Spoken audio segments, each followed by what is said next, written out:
Bonsoir et bienvenue à cette séance du Conseil de Saint-Philippe du ordinaire du 8 février 2022. Depuis le 31 décembre 2021, en raison des mesures sanitaires en vigueur, le public n'est pas admis aux séances du Conseil. La présente séance est donc enregistrée et sera diffusée sur le site Internet de la Ville dès demain. Les citoyens ont eu la possibilité d'adresser leurs questions jusqu'à l'heure de la séance aujourd'hui, donc jusqu'à 19 h. L'ordre du jour est disponible sur notre site Internet depuis vendredi dernier. Je vais maintenant procéder aux présences des conseillers et des invités. Pour le district numéro 1, Mme Nancy Pouliot. Présente. Pour le district numéro 2, le conseiller M. Alain Fontaine. Présent. Pour le district numéro 3, le conseiller M. Vincent Lantaigne. Bonsoir, présent. Pour le district numéro 4, la conseillère Mme Gabrielle Garand. Bonsoir, je suis présente. Pour le district numéro 5, la conseillère Mme Émilie Saint-Onge. Présente. Pour le district numéro 6, la conseillère Mme Sylvie Messier. Présente. Et nos invités de ce soir, M. Martin Lelièvre, directeur général. Bonsoir. Et Maître Manon Thériault, greffière de la ville de Saint-Philippe. Présente. Nous allons débuter maintenant avec la section 1, ordre du jour au point 1.1. Je demanderai un proposeur pour l'approbation de l'ordre du jour. Est-ce que j'ai un proposeur? Oui. Alors, je propose au Conseil d'approuver l'ordre du jour de la présente séance ordinaire. Est-ce que nous sommes tous d'accord? Oui. À la section 2, au point 2.1. La section 2 qui est Administration générale, greffe et affaires juridiques. Au point 2.1. Approbation du procès-verbal des dernières séances. Est-ce que j'ai un proposeur? Il est proposé d'approuver le procès-verbal de la séance ordinaire du 18 janvier 2022, ainsi que le procès-verbal de la séance extraordinaire du 1er février 2022. Est-ce qu'on est tous d'accord? Oui. Au point 2.2. Avis de motion et dépôt d'un projet règlement numéro 1018-00 RIP relatif aux animaux. Est-ce que j'ai un proposeur? Oui, je vais donner l'avis de motion et déposer le projet. Donc, ça, c'est un règlement qui nous a été demandé par la Régie de police Roussillon pour tenter d'harmoniser les textes de règlement afin d'en faciliter l'application pour les policiers. Donc, je donne avis de motion qu'à une prochaine séance de ce conseil sera présenté le règlement numéro 1018-00 RIP relatif aux animaux. Je vais maintenant faire le dépôt. Le projet de règlement numéro 1018-00 RIP est déposé. Il a pour objet d'établir les règles générales en ce qui a trait aux animaux, notamment au nombre d'animaux autorisés. Il traite également des règles concernant la licence obligatoire pour les chiens et les chats, ainsi que des modalités de capture et de disposition des animaux. Ce règlement prévoit des mesures particulières applicables aux chiens, dont celles relatives aux chiens déclarés potentiellement dangereux. Il définit les nuisances en la matière et prévoit les peines applicables en cas d'infraction. Est-ce qu'on est tous d'accord? Oui. Au point 2.3. Adoption règlement numéro 447 concernant le code d'éthique et de déontologie des élus de la ville de Saint-Philippe, remplaçant le règlement numéro 424. Est-ce que j'ai un proposeur? Oui. En fait, ce règlement-là stipule que, suite à une élection générale, on doit voter le nouveau règlement concernant le code d'éthique et de déontologie des élus avant le 1er mars de l'année suivante.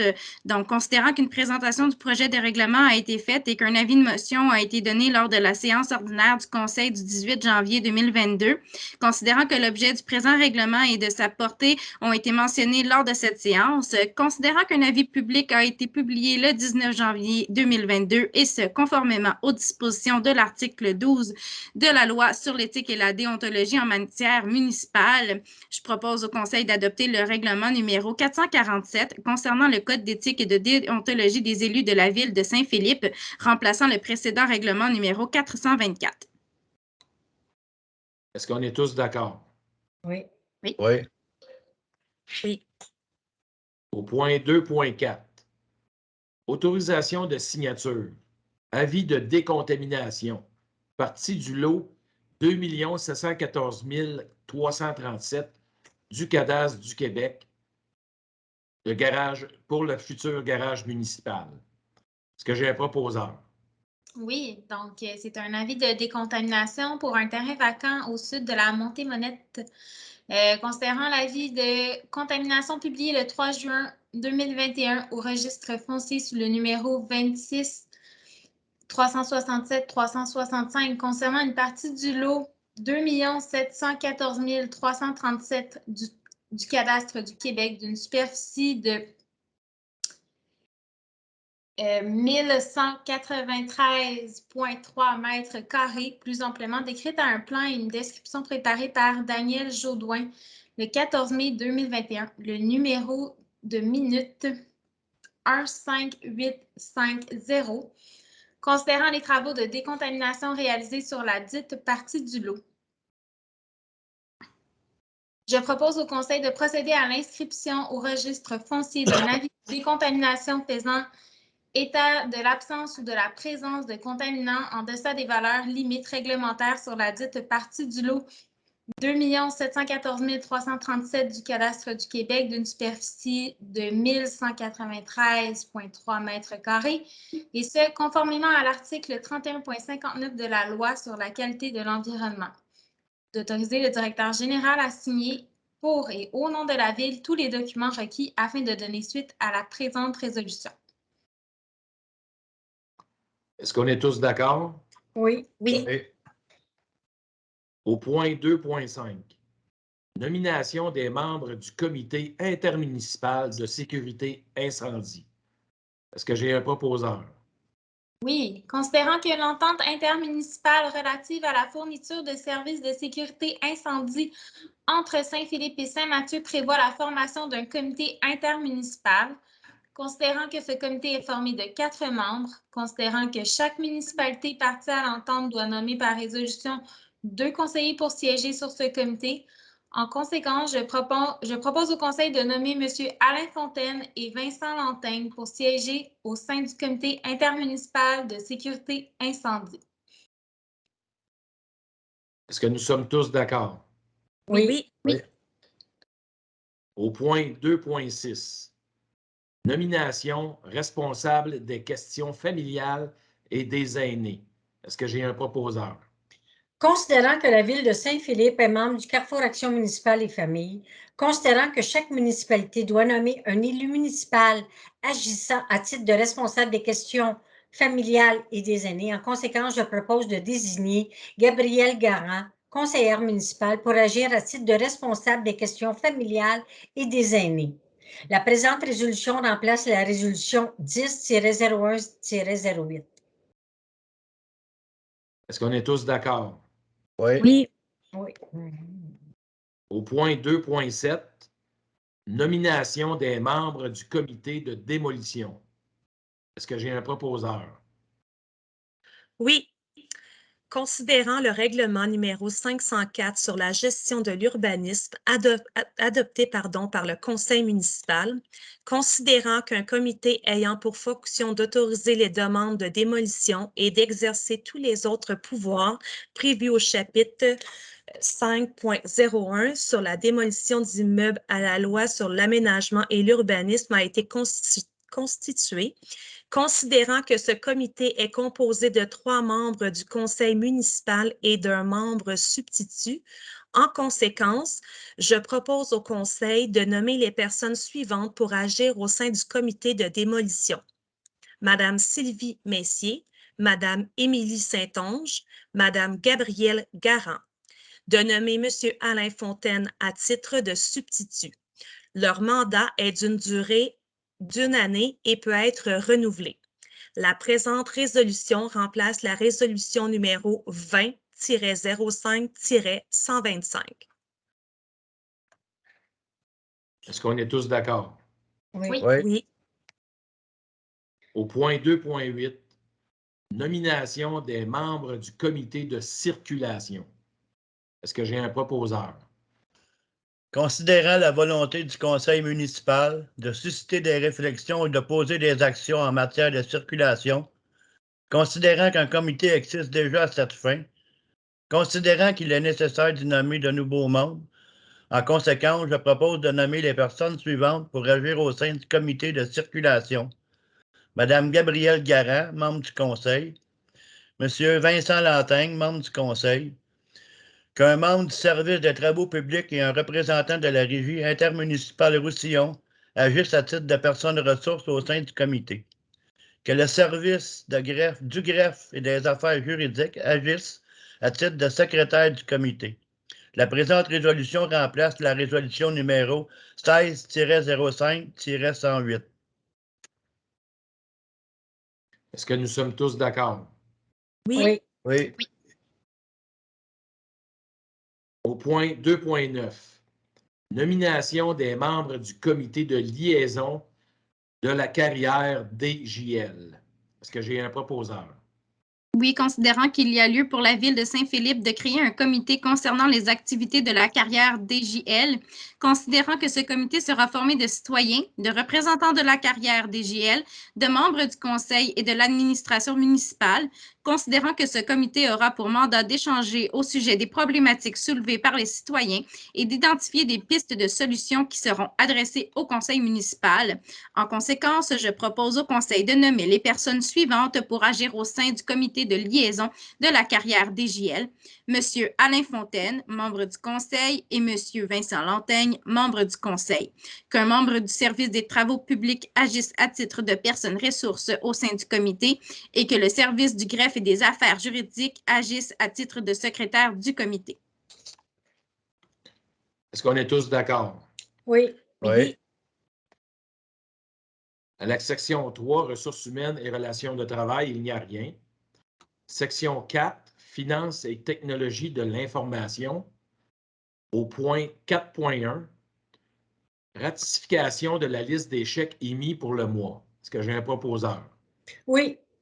Voici, considérant le dépôt de la liste des chèques émis, remis en copie à chacun des membres du conseil. En conséquence, je propose que le conseil entérine la liste des chèques émis du 6 janvier au 1er février 2022 pour un montant d'1 214 442,27, dont voici les principaux chèques émis. La Capitale Assurance assureur de l'administration publique, 32 389,92. Eurovia, 131 692 $.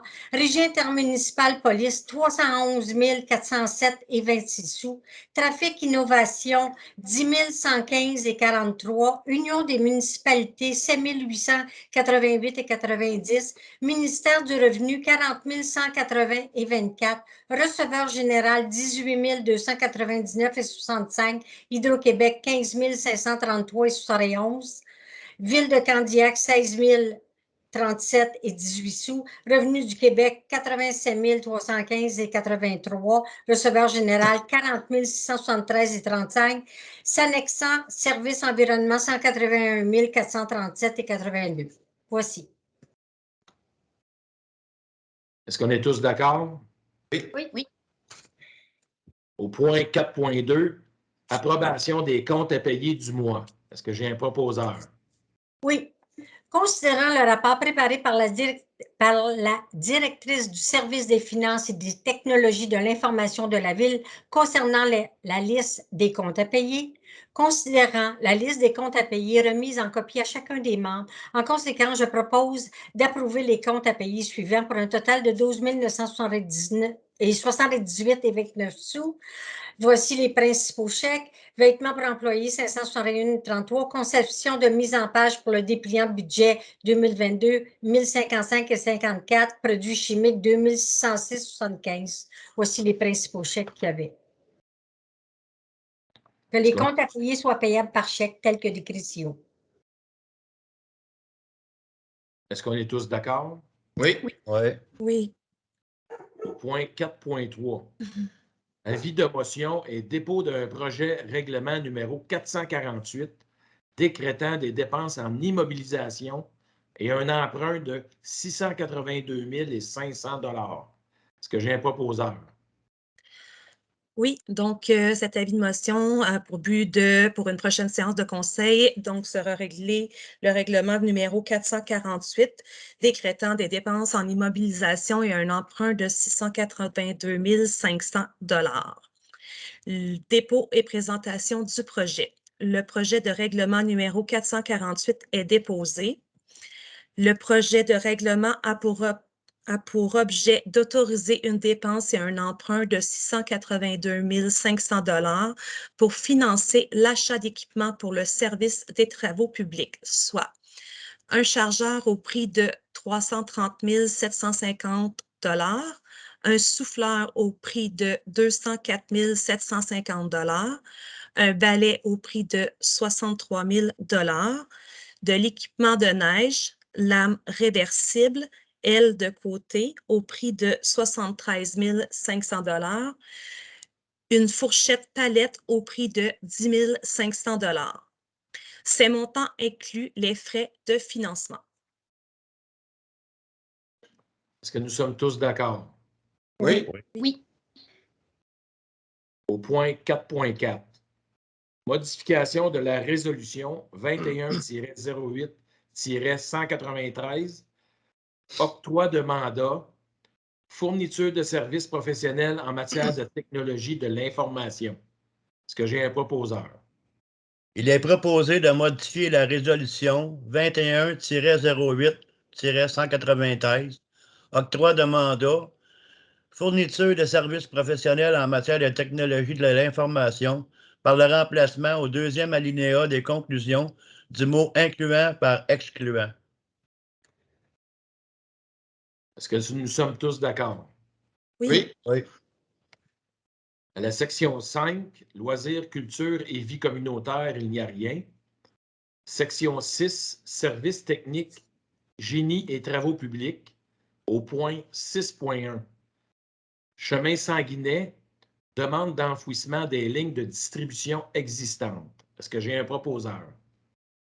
Oui, cette résolution a pour objectif, dans le fond, ce projet est principalement de mettre en valeur le chemin Sanguinet, vu qu'il s'agit d'une entrée de ville. Il s'agit d'un projet d'embellissement qui va mettre en valeur l'espace public. Donc, considérant que la Ville demande à Hydro-Québec de réaliser une étude d'avant-projet, ingénierie détaillée, relative à l'enfouissement de la ligne aérienne existante, incluant l'intégration des besoins en ouvrages de génie civil des autres entreprises en réseau de distribution câblée, considérant que la Ville mandate Hydro-Québec pour agir comme gestionnaire des travaux civils relatifs à l'enfouissement des réseaux de distribution câblés, que la Ville autorise M. Martin Lelièvre à signer l'entente du partage des responsabilités au nom de la municipalité, que la Ville s'engage à rembourser les coûts encourus et engagés si elle décide d'abandonner la demande ou si elle modifie ou reporte le projet suite au dépôt d'un rapport d'avant-projet.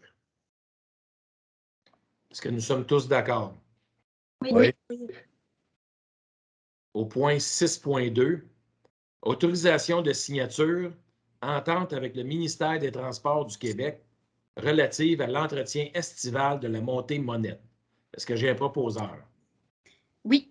En fait, il s'agit d'une résolution qui stipule une entente avec le ministère des Transports du Québec qui nous donne une somme de 4 15,60 pour la montée-monette au niveau de l'enlèvement des détritus, de fauchage de la végétation, du balayage de la chaussée et du marquage ponctuel à la peinture à l'eau. Donc, considérant qu'il y a lieu de convenir d'une entente avec le ministère des Transports concernant l'entretien estival par la Ville d'une partie de la montée-monette d'une longueur de 3436 km sur le territoire de Saint-Philippe, considérant que l'entente est conclue pour une somme de 4115,60 sous pour la première année, de même que pour les années subséquentes si le contrat est renouvelé. En conséquence, je propose au Conseil d'autoriser la greffière ou le directeur général à signer pour et au nom de la Ville l'entente avec le ministère des Transports du Québec concernant l'entretien estival par la Ville de la montée-monette pour le prix de 4115,60 sous annuellement. L'entente est une durée d'1 année. Elle est renouvelable annuellement pour 2 années additionnelles. Est-ce que nous sommes tous d'accord? Oui. Oui. À la section 7, sécurité incendie, au point 7.1, rapport d'activité du schéma de couverture de risque en sécurité incendie pour l'année 2021. Est-ce que j'ai un proposeur?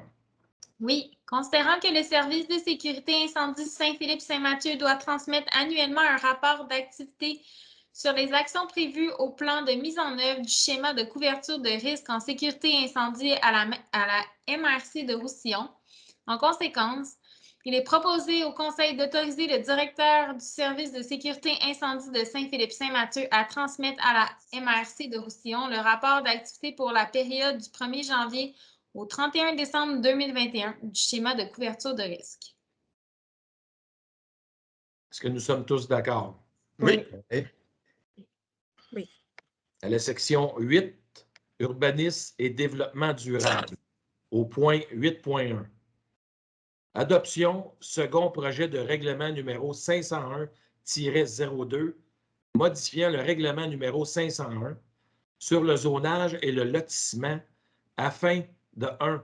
De réduire de 2 à 1 étage la hauteur en étage minimal autorisé et de ne plus exiger de pourcentage d'emprise au sol minimal pour les bâtiments principaux de l'usage, utilité publique et grandes infrastructures de transport. 2.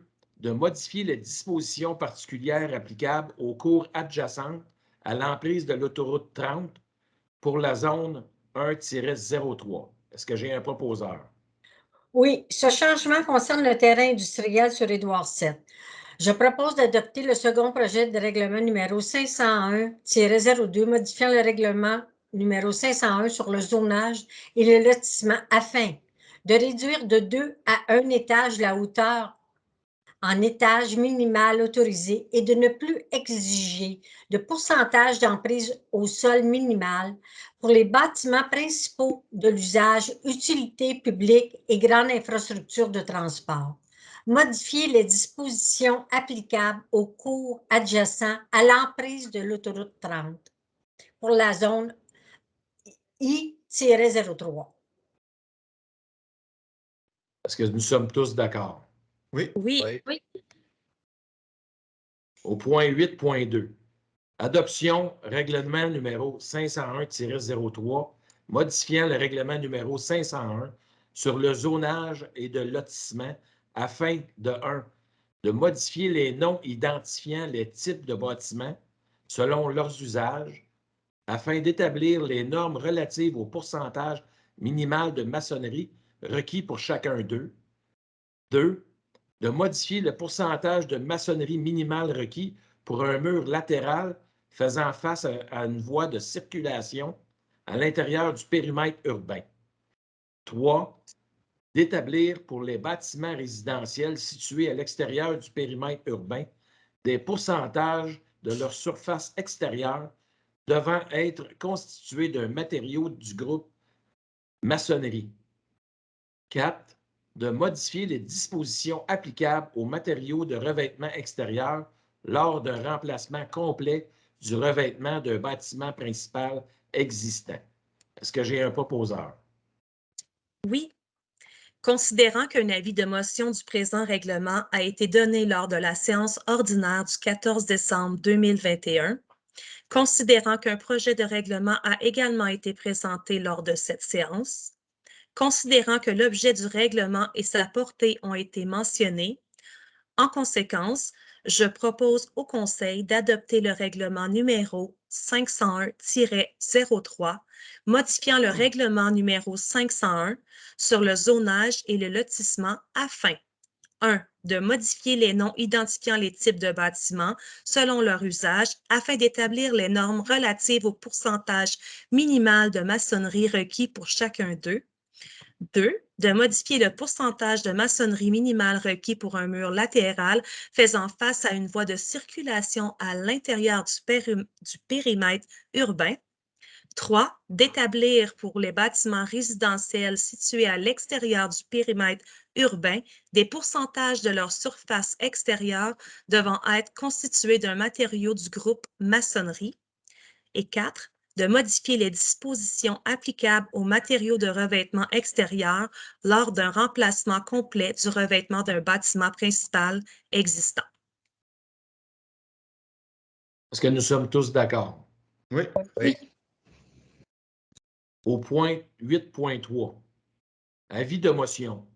Règlement numéro 501-04, modifiant le règlement numéro 501 sur le zonage et le lotissement afin de modifier les dispositions applicables aux 1. Zone tampon aux abords des voies ferrées. 2. Appareils utilitaires extérieurs. Est-ce que j'ai un proposeur? Oui, cette modification réglementaire, dans le fond, on modifie la réglementation afin d'autoriser les installations des appareils utilitaires extérieurs hors toit et les permettre sur les balcons, galeries, terrasses situées en cour avant sous certaines conditions. Et puisqu'il est au niveau des zones tampons, on veut offrir une alternative en cas d'impossibilité de respecter les normes recommandées en permettant le dépôt d'un rapport d'ingénierie déclinant des mesures compensatoire. Donc, je donne avis de motion qu'à une prochaine séance de ce conseil sera présenté le règlement modifiant le règlement numéro 501 sur le zonage et le lotissement afin de modifier les dispositions applicables aux zones tampons aux abords des voies ferrées, aux appareils utilitaires extérieurs. Les membres du conseil ont reçu le règlement concerné par cet avis de motion. Est-ce qu'on est tous d'accord? Oui. Oui. Au point 8.4, adoption, projet de règlement numéro 501-04, modifiant le règlement numéro 501 sur le zonage et le lotissement afin de modifier les dispositions applicables aux 1. Zone tampon aux abords des voies ferrées. 2. Appareils utilitaires extérieurs. Est-ce que j'ai un proposeur? Oui, suite à l'avis de motion, on va maintenant passer à son adoption. Je propose au Conseil d'adopter le projet de règlement numéro 501-04, modifiant le règlement numéro 501 sur le zonage et le lotissement afin de modifier les dispositions applicables aux zones tampons aux abords des voies ferrées, des appareils utilitaires extérieurs, que le présent projet de règlement fasse l'objet d'une consultation écrite de 15 jours à compter du 15 février 2022, conformément à la recommandation du ministère de la Santé et des Services sociaux en date du 20 décembre 2021, de suspendre les assemblées de consultation publique et de les remplacer par des consultations écrites d'une durée de 15 jours, annoncées au préalable par un avis public, comme le prévoit l'arrêté 2021-054 du 16 juillet 2021. Est-ce qu'on est tous d'accord? Oui. Section 9, divers, il n'y a rien. Section 9.1, varia, il n'y a rien. Section 9.2, j'ai fait une petite liste d'activités à faire pour les citoyens de Saint-Philippe. Je vais vous la énumérer. Vous avez l'inscription pour la semaine de relâche. Plusieurs activités gratuites proposées dans le cadre de la semaine de relâche scolaire qui se tiendra du 28 février au 4 mars prochain. Les inscriptions sont en cours jusqu'au 22 février. La programmation est disponible dans la section loisirs du site Internet de la Ville. Vous avez aussi une inscription pour la session d'hiver. La session d'hiver de la programmation loisirs sera reportée au 11 mars. Les inscriptions commenceront le jeudi de 17 février. La programmation sera disponible sous peu dans la section loisirs du site Internet de la Ville. Vous avez des soirées actives. C'est les lundis, mercredis et jeudis jusqu'au 17 février. C'est gratuit. Il y a un lien Zoom disponible sur le site Internet pour ces soirées actives. Vous pouvez suivre, pour les patinoires, vous pouvez suivre l'état des glaces sur notre site Internet sous la rubrique Loisirs. On vous invite à suivre les consignes sanitaires en vigueur et les règlements affichés, s'il vous plaît. Vous avez la passerelle illuminée qui est on la laisse illuminer tous les soirs jusqu'au 21 février inclusivement pour vous, vu que c'est une belle activité, c'est beau, puis c'est le fun. Marcher en dessous de la passerelle illuminée, c'est qu'on la laisse, on la prolonge l'illumination pour vous. Vous avez le défi Château de neige. En prenant part au défi Château de neige, vous serez automatiquement éligible au tirage régional et provincial jusqu'au 14 mars et c'est suivi d'un tirage au sort le 16 mars. Il y a un prix de 250 $ à gagner pour les citoyens de Saint-Philippe. Il y a aussi une activité qui s'appelle Éclat d'hiver. C'est le 18 février de 15h à 21h. C'est un événement extérieur au parc Gérard-Laframboise. Il y a du patinage libre, du hockey sur glace, de la glissade, de la raquette, musique et chocolat chaud. Venez y participer en grand nombre. C'est gratuit. Et ne pas oublier qu'il y a le prêt de raquettes et de ski de fond qui est gratuit. Il faut faire la réservation en ligne sur notre site Internet. Je voulais vous dire que la bibliothèque est de retour à l'horaire régulier. Il y a les heures du petit cœur, excusez. Les heures du conte du petit cœur. C'est pour les 0 à 5 ans et c'est du 16 au 26 février. Et l'inscription est requise. Informez-vous à la bibliothèque pour vous inscrire. Il y a le Salon du livre de Roussillon. Lancement le 17 février avec Émile Perrault, journaliste et Émilie Perrault, journaliste et chroniqueuse culturelle, qui présentera sa conférence « Faire œuvre utile en mode virtuel ». Les inscriptions et les informations sur le salon du livre de Roussillon.ca. Il y a une rubrique « Trouve ton emploi d'été dès maintenant ». Je voudrais vous faire part qu'il y a plusieurs postes au camp de jour qui sont disponibles, qui sont libres. Loisirs, bibliothèques, travaux publics, c'est plusieurs postes qui sont ouverts, qui sont disponibles. Vous pouvez vous informer dans la section « Offres d'emploi » du site Internet de la Ville. Je voudrais vous faire part aussi que le compte de taxes, l'échéance pour le premier versement de taxes est le 21 février 2022. Les modes de paiement privilégiés sont par la poste, Internet ou téléphone. Vous pouvez prendre rendez-vous à l'hôtel de ville pour payer par chèque ou par carte de débit si la limite autorisée par votre institution bancaire le permet. Et ne pas oublier, pour l'accès aux bâtiments municipaux, l'hôtel de ville, le complexe Élodie P. Babin et le garage municipal sont fermés aux visiteurs. La bibliothèque municipale, le Vaisseau d'Or, est ouverte selon l'horaire régulier. Certains services sont temporairement restreints. Le service de cueillette de livres sans contact est toujours disponible. Et l'écocentre est ouvert sur rendez-vous seulement.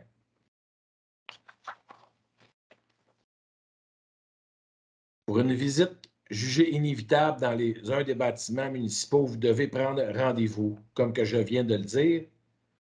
Pour joindre les services municipaux, vous devez communiquer par courriel à l'adresse info@ville.saintphilippe.québec ou par téléphone au 450-659-7701. Pour joindre l'équipe des travaux publics et de l'écocentre, Le numéro est le 450-659-0204. Et la prochaine séance du Conseil sera jusqu'à nouvel ordre à huis clos et se tiendra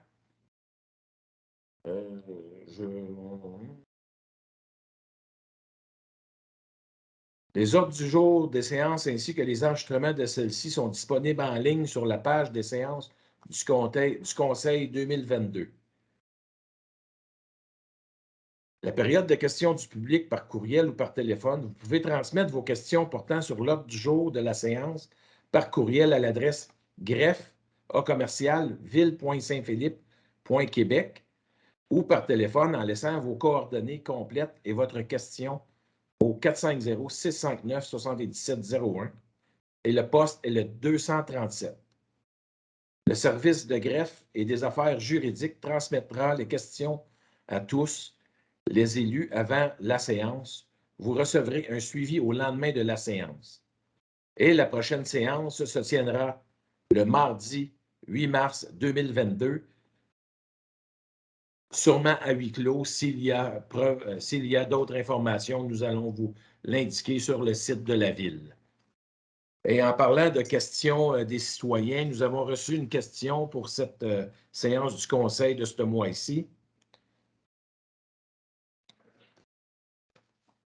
Une question a été adressée au Conseil par le mouvement Oser Saint-Philippe. La question concerne le suivi d'un dossier de demande d'accès à l'information qui fait actuellement l'objet d'un litige entre la Ville et Mouvement Oser Saint-Philippe. Le dossier suit son cours et la Ville s'en remet aux instances concernées. Donc, pour l'instant, nous ne pouvons pas répondre pour ce soir à cette réponse, à cette question. Donc, c'est à suivre. Je vais lever la séance, vu que toutes nos sections et nos points sont terminés. Je voudrais un proposeur pour lever cette séance, s'il vous plaît. Je propose que la présente séance soit levée à 19h45. Merci à tous.